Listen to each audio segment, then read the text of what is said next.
म्हणले मोदीजींनी कोविडची लस दिली म्हणून आपण जिवंत राहिलो।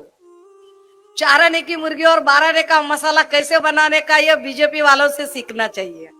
चला जाहिराती त्यांचा कोण हात पकडणार नाही। रवींद्र चव्हाणांना हे कोण सांगावं की आओ गुरुजी तुम्ही एक लस दिली ती त्याचे सुद्धा पैसे घेतले तुम्ही।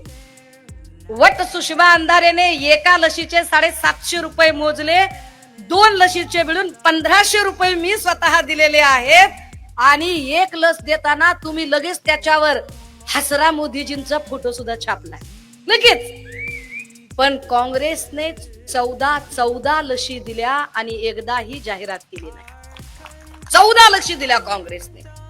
म्हणजे फक्त माझाच नाही तर रवींद्र चव्हाणांच्या सकट मोदीजींचा सुद्धा जीव जर आधी कुणी वाचवला असेल तर तो काँग्रेसने वाचवला। नाही तर आपण सगळे जर पोलिओची लस मिळाली नसती तर सगळे पांगुळ गाडा घेऊन फिरले असते। पोलिओ असेल, देवील असेल, बीसीजी असेल, गोवर असेल, ट्रिपल असेल, धनुर्वात असेल, अशा 14 प्रकारच्या लशी दिल्या पण त्यांनी जाहिराती केल्या नाहीत। परंतु भाजपा जाहिराती करण्यात पटाईत। आता इलेक्शनच्या काळात ते या सगळ्या जाहिराती करतायत। पण हे मी जाणीवपूर्वक सांगितलं पाहिजे कारण इथून मुंबई जवळ आहे आणि कोविडच्या काळात इथेही काय काय काम झालं होतं आणि कोविडच्या काळात मुंबईत काय काम झालं।